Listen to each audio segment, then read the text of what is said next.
Hello students. तो आज हम पढ़ेंगे आप क्लास 8 आपकी साइंस की बुक के chapter 3 synthetic fibre and plastics के नोट्स और सॉल्यूशन। और फर्स्ट और सेकंड पार्ट में हम इस चैप्टर को देख चुके हैं। तो स्टार्ट करते हैं कीवर्ड्स एंड डेफिनेशन से, जो हम थरली आपको चैप्टर में समझा चुके हैं। और जो कुछ अगर नया होगा तो वो डिस्कस यहाँ कर लेंगे, और बाकी चीज़ें जो हैं आपको डिस्क्रिप्शन में ये पीडीएफ भी अवेलेबल हो जाएगी। फर्स्टली नेचुरल फाइबर क्या है। हमें पता है कि नेचुरल फाइबर हमें कहाँ से ऑब्टेन होता है, प्लांट और एनिमल से। सिंथेटिक फाइबर या ये मैन मेड फाइबर्स वो फाइबर्स होते हैं जो हम प्लांट और एनिमल फाइबर्स या उनके प्रोडक्ट को मॉडिफाई करके, केमिकल रिएक्शन करके बनाते हैं, या दूसरे केमिकल उनको इस्तेमाल करके हम जो फाइबर बनाते हैं उनको हम सिंथेटिक फाइबर्स बोलते हैं, जिनका एग्जांपल्स भी देखे थे। पॉलीमर क्या होते हैं? पॉलीमर एक लॉन्ग चेन के सब्सटेंस होते हैं जो हमने देखा था, जो छोटी छोटी यूनिट्स से बने होते हैं। जैसे हमने कोई भी माला को देखा था या ट्रेन को देखा था, जो एक छोटे छोटे डिब्बों से बनी हुई होती है। जनरली मोनोमर उन यूनिट्स को बोलते हैं जो बार बार रिपीट होती हैं, या डिफरेंट टाइप की यूनिट जो मिलकर क्या बनाती हैं, पॉलीमर। फिर सेल्यूलोज को देखा था, ये एक तरह का नेचुरल पॉलीमर है जो स्टूडेंट्स कहाँ प्रेजेंट होता है, सेल वॉल पे। जो ये पॉलीमर है सेल्यूलोज, वो किस स्मॉल यूनिट या मोनोमर का बना होता है, जिसको हम ग्लूकोज बोलते हैं। फिर चलते हैं हम रेयॉन पे। रेयॉन एक सिंथेटिक फाइबर है जिसमें सारी प्रॉपर्टी बच्चों किसकी होती है, सिल्क की। और ये कंपैरेटिवली बहुत सस्ता होता है सिल्क के कंपैरिजन में। और ये हम किसकी मदद से बनाते हैं, प्लांट के अंदर जो वुड होती है, मतलब आप उसकी बार्क रिमूव करोगे तो एक वाइट वाइट लेयर प्रेजेंट होती है, उसको हम वुड पल्प बोलते हैं, उससे हम रेयॉन बनाते हैं, जो एक तरह का आर्टिफिशियल सिल्क है। अब बात करते हैं नायलॉन की। ये एक पहला फुली सिंथेटिक फाइबर है। ये ऐसा सिंथेटिक फाइबर है जिसमें प्लांट और एनिमल के प्रोडक्ट को इस्तेमाल नहीं किया गया। डायरेक्टली कोल मतलब कोयला, वाटर और एयर का इस्तेमाल करके इस फाइबर को बनाया गया है। ये बहुत स्ट्रॉन्ग होता है, इलास्टिक होता है और लाइट होता है, हल्का। फिर हम देखते हैं पॉलिएस्टर। पॉलिएस्टर भी एक तरह के सिंथेटिक फाइबर्स हैं जो पॉलीमर होते हैं अल्कोहल और कार्बोक्सिलिक एसिड का। और जब ये दोनों कंबाइन होते हैं तो एक ग्रुप बनता है जिसको हम ईस्टर ग्रुप बोलते हैं, या ईस्टर बॉन्ड। वो रिपीट होता है और मॉलिक्यूल जुड़ते जाते हैं उस बॉन्ड के फॉर्मेशन की वजह से, और बनता है polyester.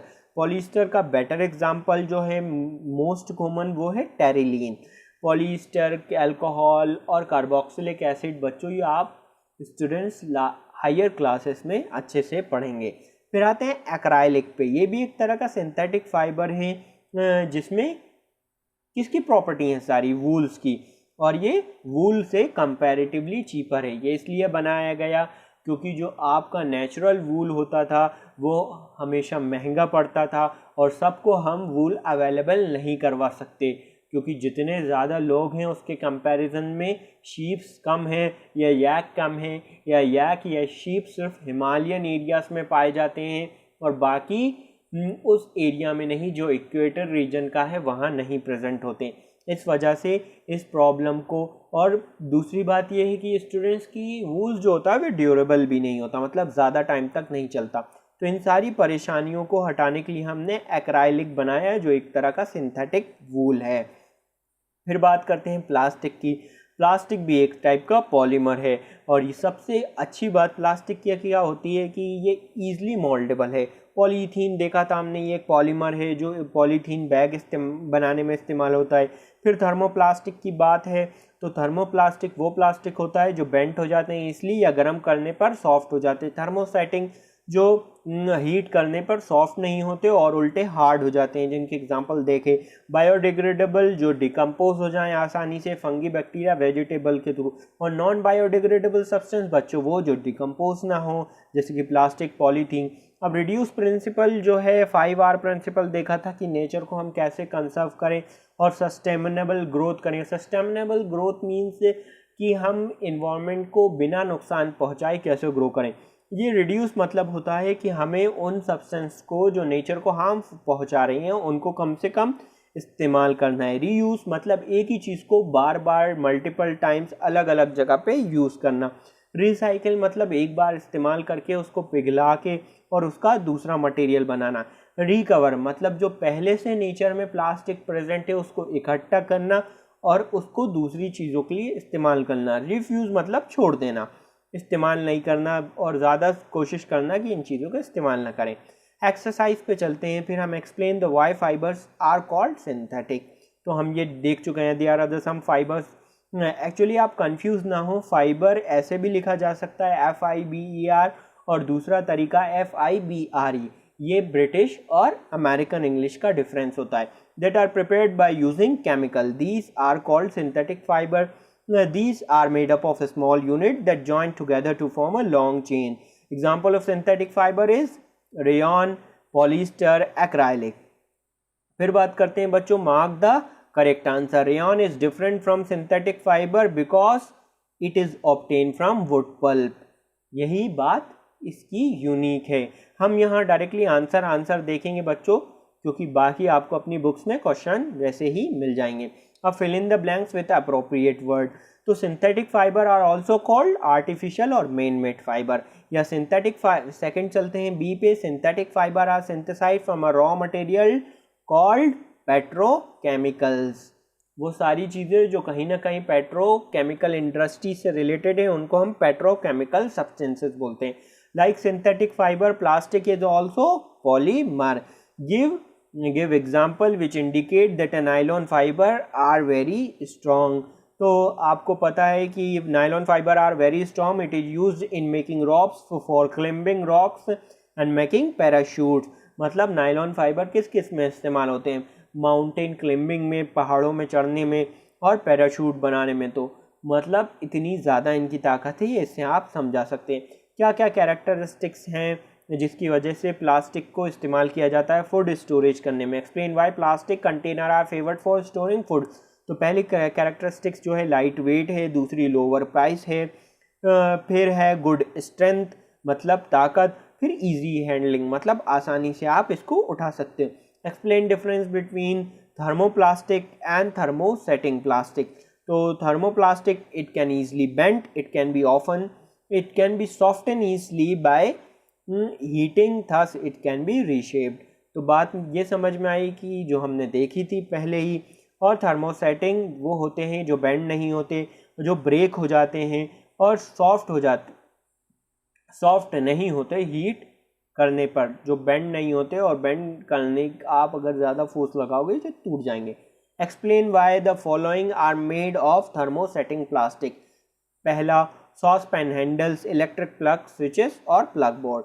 Saucepan handle are made up of thermosetting plastic because this plastic do not get soften on heating. गर्म करने पर ये सॉफ्ट नहीं होते। Thermosetting plastic such as bakelite are poor conductor of heat. Thermosetting plastic जैसे कि bakelite है, ये पुअर कंडक्टर ऑफ हीट होती है, जिसकी वजह से क्या होता है, आप इनके हैंडल्स बनाए जाते हैं क्योंकि ये गर्म नहीं होते, ना सामने वाले को जलाते हैं। Thermosetting plastics such as bakelite are poor conductor of heat and electricity, so they used for making electric plug switches and plug board. Categorize the material of the following product into recycled and cannot be recycled. तो ये list दी है, इसको हमें recycled और non recycled में group करना है। मतलब कौन से को आप रिसाइकल कर सकते हो और कौन से को नहीं। तो आपने देखा होगा जो कबाड़े वाला आता है आपके घर के आसपास, जो कबाड़ा खरीदता है वो सिलेक्टेड चीज़ें खरीदता है और बाकियों को रिजेक्ट कर देता है, क्योंकि वो उन चीज़ों को खरीदता है बच्चों जो रिसाइकिल हो जाती हैं और जो नहीं होती उनको नहीं खरीदता। तो कैन नॉट बी रिसाइकिल्ड में टेलीफोन इंस्ट्रूमेंट है, कुकर हैंडल है, इलेक्ट्रिकल स्विचेस, क्योंकि ये बच्चे किस चीज़ के बने हैं, ये थर्मोसेटिंग प्लास्टिक्स के बने हैं जो हार्ड होता है और जो मेल्ट नहीं होता, और मेल्ट होता है तो फिर वो ख़राब हो जाता है या और हार्ड हो जाता है। अब can be recycled plastic toys, plastic chair, carry bag, plastic covering on electrical wires and ball point pen, plastic bowl, ये सब वो प्लास्टिक होता है जिसको हम थर्मोप्लास्टिक बोलते हैं, जो हीट देने पर मेल्ट हो जाता है। Rana wants to buy a shirt for a summer, should be cotton shirt made up of synthetic. Advice Rana give your reason. Rana जो है वो शर्ट खरीदना चाहते हैं समर के लिए, गर्मियों के लिए। अब या तो वो कॉटन की शर्ट खरीद लें या वो सिंथेटिक की शर्ट खरीद लें। तो आप उनको राना को बताएं कि वो समर के हिसाब से कौन सी शर्ट खरीदें वैल्यूबल रीजन के साथ। Rana should buy a shirt made from cotton. This is because a cotton is a good conductor of good absorber of water. क्योंकि समर के अंदर पसीना आता है, स्वेट आता है, और स्वेट को आसानी से एब्जॉर्ब कौन करेगा? Cotton. It soaks the sweat coming out of our body and expose it to the environment. और जब वो कॉटन को की शर्ट पहनेंगे तो वो उनके स्वेट को एब्जॉर्ब करेगा, और स्वेट जो है एनवायरमेंट में उसके थ्रू पहुंचेगा, मतलब कॉटन के थ्रू इवापोरेट होके पहुंचेगा, तो उनकी बॉडी ठंडी होगी या उनको कूल फील होगा। It help in evaporating the liquid such as sweat, thereby cooling our body. Give example to show that a plastic are non corrosive in nature. आपको ये बताना है कि प्लास्टिक जो है नॉन करोसिव इन नेचर है। Plastic are non corroded even if they are came in contact with strong chemical. Plastic जो होता है वो करोजन नहीं शो करता, इसके बावजूद कि उसके अंदर कोई बहुत पावरफुल स्ट्रॉन्ग केमिकल रख दिया जाए। ऐसा इसलिए होता है क्योंकि ये नॉन रिएक्टिव होता है, ये जल्दी किसी से रिएक्ट नहीं करता। आपने देखा होगा क्लीनिंग केमिकल जैसे सोडा हुआ है या सोप्स हुई, ये या बड़े बड़े हार्पिक टाइप के लिक्विड हुए या एसिड हुआ, ये सब किस में आते हैं बच्चों? ये प्लास्टिक बॉटल्स में आते हैं। प्लास्टिक बॉटल्स में इसलिए आते हैं मेटल कंटेनर के अलावा क्योंकि प्लास्टिक इनसे रिएक्ट नहीं करता। अब आपने देखा होगा टेफ्लॉन की कवरिंग जो चढ़ी होती हुई है किसी भी मेटल पैन के ऊपर, वो क्या करती है? उसकी वजह से कोई केमिकल फूड का पैन के या मेटल के साथ रिएक्ट नहीं करता, तो वो भी एक टाइप का प्लास्टिक ही है, जो ये बता रहा है कि प्लास्टिक नॉन करोसिव सब्सटेंसेस हुआ करते हैं। अब चलते हैं क्वेश्चन नंबर 11 पे। Should the handle and the bristle of toothbrush be made of same material. क्या जो ब्रिस्टल्स होते हैं ये और हैंडल्स टूथब्रश के या क्या सेम मटेरियल से बनना चाहिए? Explain your answer. No, the handle and the bristle of the tooth should be made up of different material because handle of the toothbrush should be hard and strong. handle को hard होना चाहिए, strong, while the bristle should be soft and flexible. और इसके बजाय bristles को soft होना चाहिए और flexible, जब भी वो कोने कोने में जाके आपके दांत की सफाई कर सकते हैं। फिर avoid plastic as far as possible, comment on the advice। हाँ, क्योंकि प्लास्टिक क्या होता है? Non biodegradable. Once introduce in environment they take a several year to decompose. मतलब एक बार अगर ये नेचर में चले जाता है तो हज़ारों साल लगते हैं इसको ख़त्म होने में। ये एनवायरनमेंट पॉल्यूशन का काम करता है, और अगर इसको जलाया जाए तो ये जहरीली गैस मतलब पॉइजनस गैस रिलीज करता है। प्लास्टिक जो आप थ्रो करते हो गार्बेज में, उसको एनिमल खा लेते हैं, तो वो क्या कर देता है? उनके रेस्पिरेटरी सिस्टम को चोक कर देता है, या एलिमेंट्री कनाल बॉडी का फुट पाइप को, जिसकी वजह से हमें ज़्यादा से ज़्यादा कोशिश करना चाहिए बच्चों कि हम प्लास्टिक्स का इस्तेमाल ना करें। हमें यहाँ पे कॉलम ए और कॉलम बी को अरेंज करना है, तो हमने आंसर डायरेक्टली फिलअप करके रखे हैं। पॉलिएस्टर क्या है कि क्या प्रॉपर्टी है? Fabric do not wrinkle easily. Teflon की क्या प्रॉपर्टी है? Use to make non stick cookware. Rayon prepared by using a wood pulp. Nylon used for making parachute and stockings। ये आप पढ़ चुके हैं। फिर चलते हैं मैन्युफैक्चरिंग।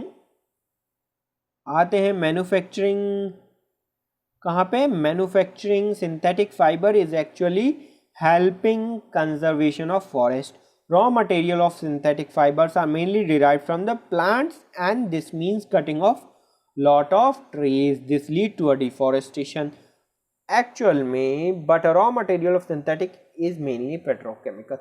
आप अगर नेचुरल सब्सटेंस ज़्यादा से ज़्यादा यूज़ करोगे तो नेचुरल सब्सटेंसेस जो बच्चों होते हैं वो प्लांट एंड एनिमल से आते हैं, मतलब कहीं ना कहीं आप प्लांट और एनिमल को नुकसान पहुंचाते हो अगर नेचुरल सब्सटेंसेस ज़्यादा यूज़ करते हो।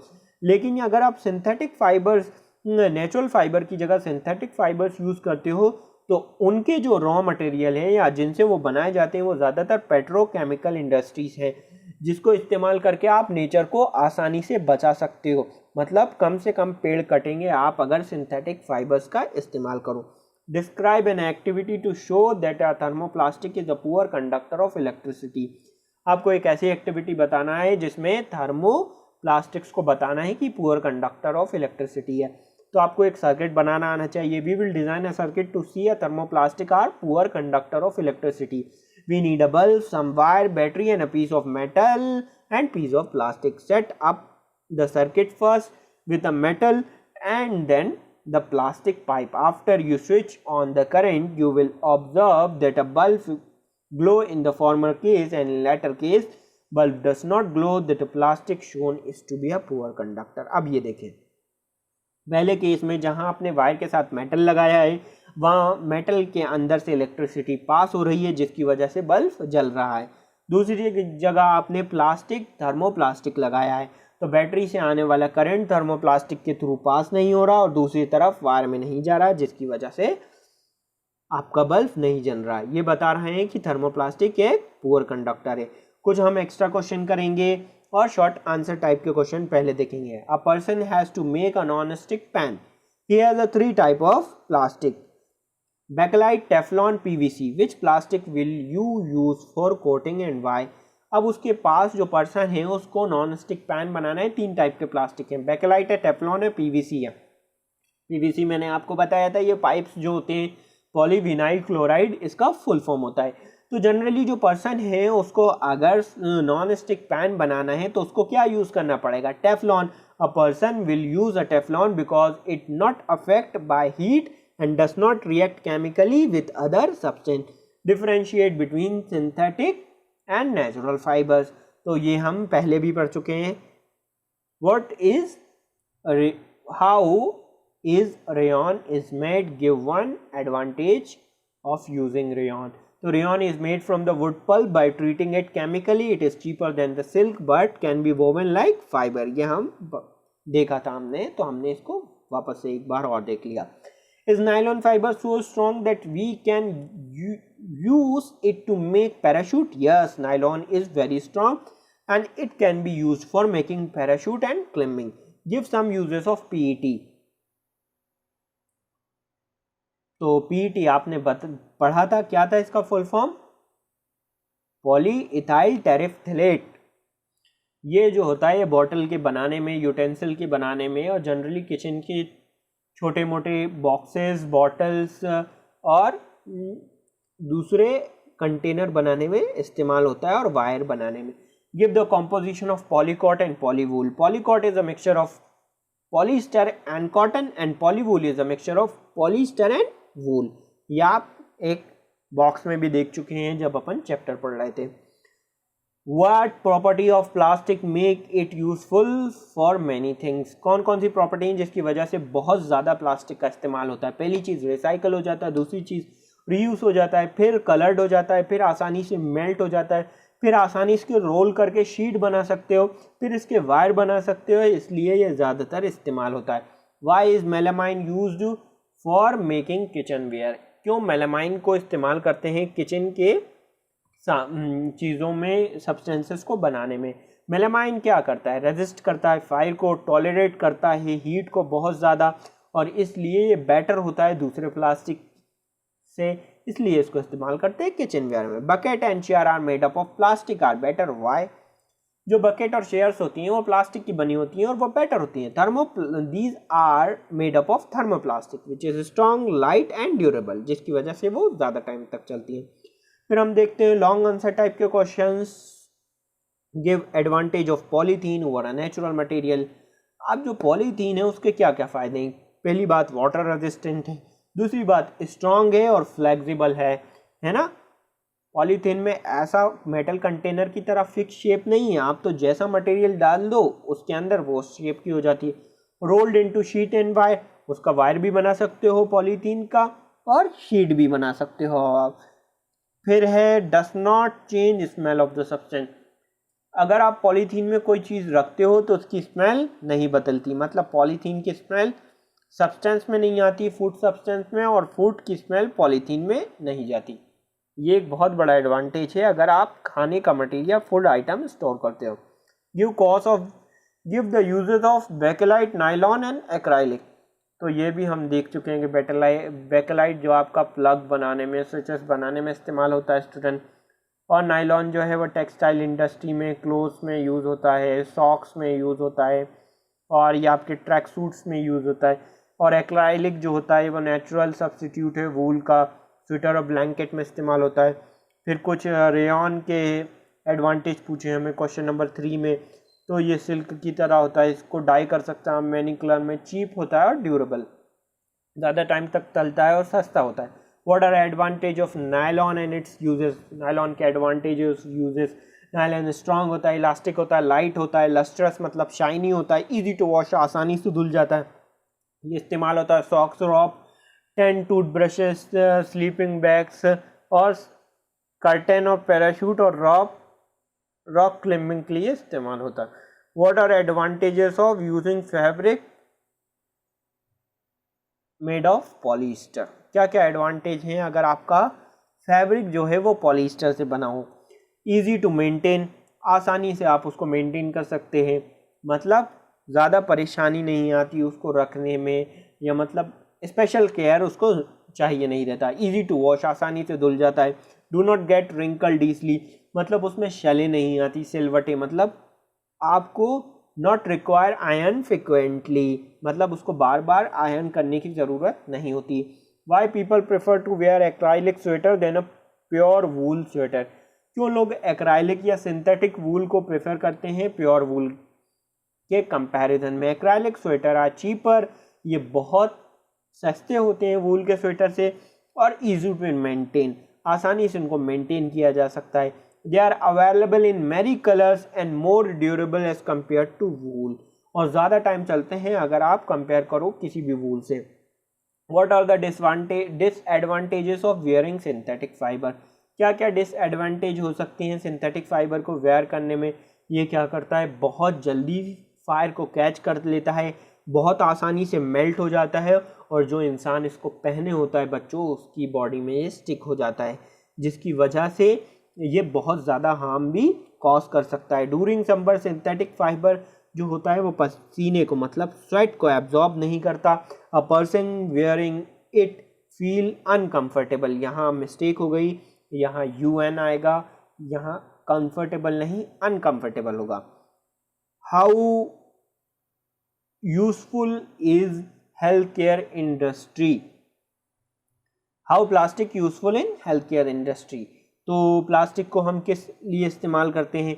हम थ्रेड बनाते हैं, स्टिचिंग ऑफ वाउंड, टाँके लगाने के लिए जो थ्रेड होता है वो कहीं ना कहीं उन प्लास्टिक का होता है, जो आसानी से विद टाइम अपने आप ख़त्म हो जाते हैं। सिरिंजेस बनाने में, डॉक्टर्स के ग्लव बनाने में, और कुछ टैबलेट्स की कवरिंग होती है, वो प्लास्टिक वो होता है जो बायोडिग्रेडेबल होता है और बॉडी में अंदर जाके कोई नुकसान नहीं पहुंचाता, और कुछ टाइम बाद अपने आप ख़त्म हो जाता है, जैसे कि डिकम्पोज होता है, ऐसे ही वो डिकम्पोज अपने आप बॉडी में हो जाता है। फिर था making of number of medical instrument, और दूसरे मेडिकल इंस्ट्रूमेंट में इस्तेमाल होता है। इवन तो प्लास्टिक आर वेरी यूजफुल, इसके बावजूद हमें ये पता है कि वो एनवायरनमेंट फ्रेंडली नहीं होता इतने इस्तेमाल के बावजूद।